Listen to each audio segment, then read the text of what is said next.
ஆன்மீக வாழ்க்கையில் இருக்கிற நிறைய பேருக்கு நம்ம உடம்புக்குள்ள இருக்கக்கூடிய அந்த ஆன்மாவை தரிசிக்கணுங்கிற ஆசை இருக்கும்.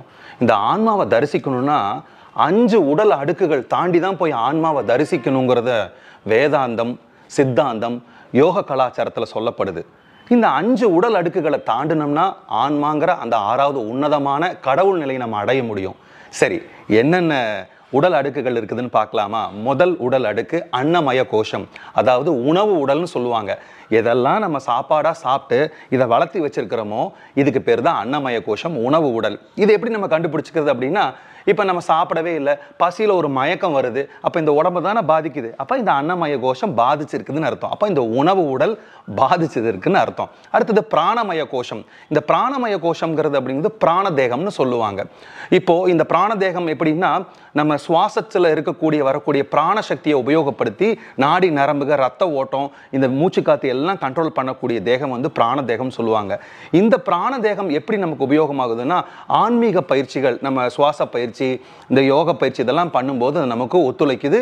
இது வந்து பார்த்தீங்கன்னா அன்னமய கோஷத்தை ஒரு டிரைவ் பண்ணக்கூடிய டிரைவிங் ஃபோர்ஸாக இருக்குது. அடுத்தது மனமய கோஷம், மன உடல், உணர்வுகள், உணர்ச்சிகள், எண்ணங்கள் சார்ந்த உடம்புன்னு சொல்லுவாங்க. இப்போ யாராவது நம்மளை கோவப்படுத்துறாங்க, உடனே கோவம் வருது பார்த்தீங்கன்னா, அந்த கோவம் எந்த உடலை போய் ரெஃப்ளெக்ட் பண்ணுது? அன்னமய கோஷத்தை போய் ரெஃப்ளெக்ட் பண்ணுது.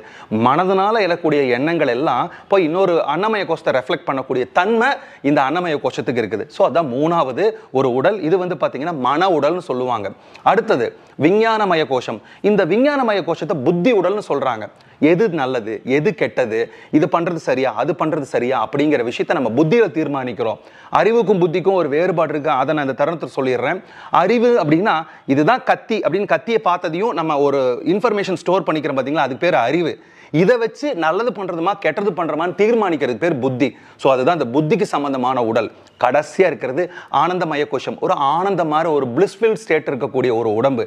இந்த உடம்பு வந்து பார்த்தீங்கன்னா, நீங்க தூக்கத்தில் இருக்கும்போது கனவே இல்லாத நிலையில் ஆழ்ந்த உங்கள் சப்கான்ஷியஸ் மைண்டோட எதுவுமே அனுபவிக்காங்க ஒரு ஆழ்ந்த நிலையில் இருப்பீங்க பார்த்தீங்களா, இதுதான் ஆனந்தமய கோஷமான உடல், ஆனந்த உடல். இது வந்து பார்த்தீங்கன்னா தியானத்தோட கடைசி ஸ்டேட் மாதிரி இருக்கு. ஒவ்வொரு நாளும் இந்த 5 தேகத்தை நம்ம கான்சன்ட்ரேட் பண்ணி அது கூட கவனம் வச்சு ஒவ்வொரு தேகத்தையும் சுத்தப்படுத்திட்டு வந்தோம்னா, கடைசியாக இருக்கக்கூடிய இந்த ஆனந்தமய கோஷத்தில் வந்து ஆனந்தமாக பிளிஸ்ஃபுல் ஸ்டேட்டில் இருந்தோம்னா நமக்கு அந்த ஆத்மார்த்தமான அந்த ஆன்ம உடலை தரிசித்து இறைவனோட கடக்கக்கூடிய ஒரு நல்ல இதை பெறலாம்னு சொல்லித்தான் வேதாந்தமும் சித்தாந்தமும் யோக கலாச்சாரமும் வழிவகுக்குது.